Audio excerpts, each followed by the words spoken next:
स्वामी प्रबुद्धानंद पुरी ने इंटरनेशनल वेदांत सोसाइटी में विदेशी भक्तों संग सनातन पर एक गोष्ठी।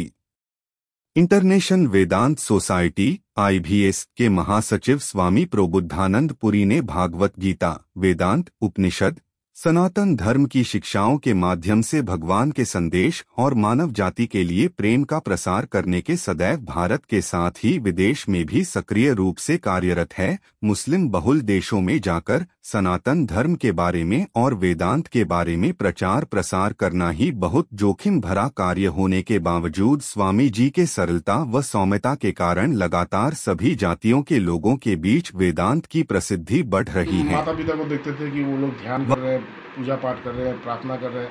आजकल हम लोग क्या पूजा करते हैं? लक्ष्मी पूजा करते हैं। देखिए, एक चीज़ है, ये बहुत मतलब वो है, हम लोग बचपन में हम लोग पूजा करते थे माता सरस्वती का, ज्ञान का।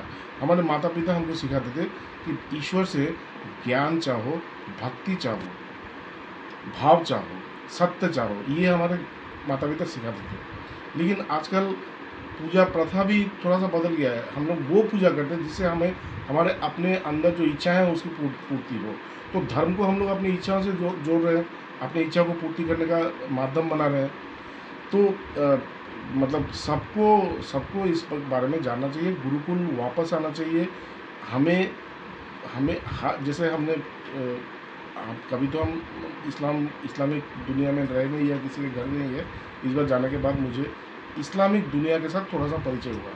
मुझे वहाँ पे सबसे अच्छा एक चीज़ लगा, वहाँ पे गरीब हो चाहे अमीर, छोटा हो या बड़ा, हर घर में कुरान पढ़ाने के लिए एक मास्टर जी आएंगे। वो लड़का आपका इंग्लिश स्कूल में पढ़े या कहीं पर भी पढ़े या विदेशों में भी जाए, लेकिन उसका कुरान पढ़ना बहुत ज़रूरी है।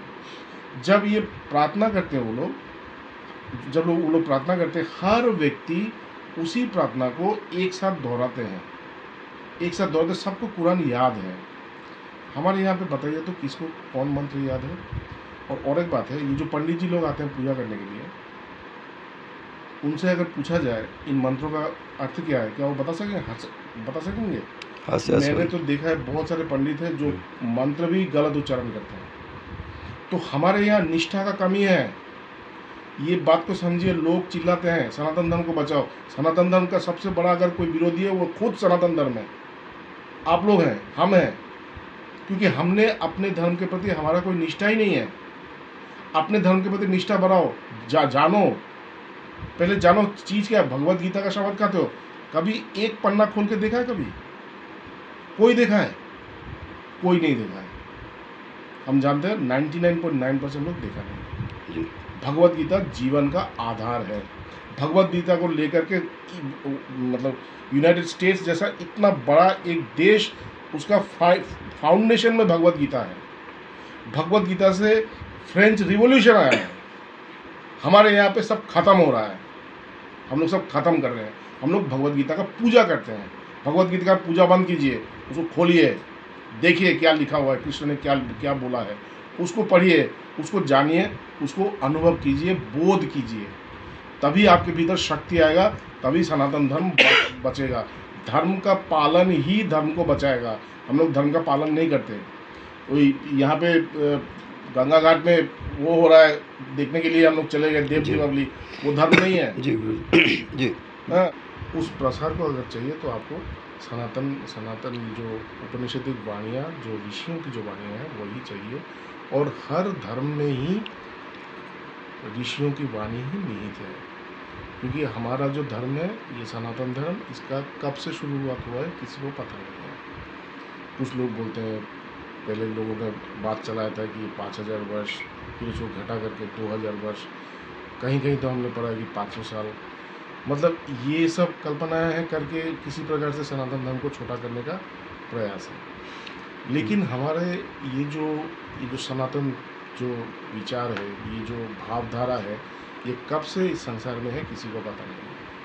अब ये प्रश्न मेरे मन में भी आता है कि जिस प्रकार से सनातन में इतने जो आक्रमण हुए, हमारे ऊपर इतने आक्रमण हुए, हमको इतना छोटा किया गया, अगर आप विश्व के किसी भी और देश में जाएंगे या इसी और धर्म को जाएंगे, आपको मिलेगा नहीं। कभी भी किसी में हो सकता है कि कभी कभार हुआ होगा, लेकिन इस प्रकार से मतलब मतलब ऑर्गेनाइज्ड वे में एक कॉन्टिन्यूअस जो धर्म के ऊपर जो आघात है ये, या किसी देश के ऊपर आघात है, ये आपको कहीं मिलेगा नहीं। इसका कारण क्या है, ये मैं बहुत सोचता हूँ, और सोच के मुझे यही मिलता है कि हमारे ये जो सनातन धर्म जैसा महान, सनातन धर्म जैसा ऑथेंटिक जिसको एकदम शुद्ध बोलते हैं, शुद्ध, ऐसा कोई धर्म नहीं है, कहीं पर भी कोई विचार नहीं है, कोई मतांतर नहीं है, सब कुछ ही यहाँ से लिया गया है जी। और इसीलिए सब लोग थोड़ा सा इस धर्म को प्रति, इसको अगर छोटा हो जाए, ये ख़त्म हो जाए, ऐसा भाव रखते हैं, लेकिन ऐसा कभी होगा नहीं जी। स्वामी जी, अभी आपकी एक यात्रा थी इंडोनेशिया वगैरह मुस्लिम देशों में स्वामी जी, तो क्या वहाँ पे कुछ ऐसा खतरा भी रहता है? आप लोग जाते हैं गुरु जी, क्या खतरा अगर रहता है कि नहीं पता नहीं, लेकिन हमें तो प्यार मिला है। हम देखिए, सनातन का एक और बात है, हम कोई मतलब कोई मत नहीं है, कोई अलग से कोई मत नहीं है, या अलग से कोई पथ नहीं है। सनातन धर्म कोई अलग धर्म नहीं है। सनातन धर्म हर व्यक्ति को पूर्ण करता है। सनातन धर्म पूरक है। ये एक मुस्लिम को एक अच्छा मुस्लिम बनाएगा, एक हिंदू को एक अच्छा हिंदू बनाएगा, ये क्रिश्चियन को एक अच्छा क्रिश्चियन बनाएगा, ये हर व्यक्ति को एक अच्छा व्यक्ति बनाएगा। तो इसलिए हम लोगों के साथ किसी का विरोध नहीं है। मैं जब वहाँ पे गया, मुझे 7 दिन के लिए ले गया जाया था एक वेदांत रिट्रीट के में, जहाँ पे वेदांत बोलना था। तो मैंने जब लोगों से बातचीत किया, लोगों ने कहा कि स्वामी जी, हम लोग जब भी पढ़ते हैं वेदांत के बारे में, हम लोगों को बहुत बुरा लगता है, क्योंकि ये उनको ऐसा लगता है कि ये कोई हिंदू मत है। तो अगर ये हिंदू मत होगा तो ये जो इस्लाम है उस इस्लाम के विरोध होगा। तो इसलिए हम लोग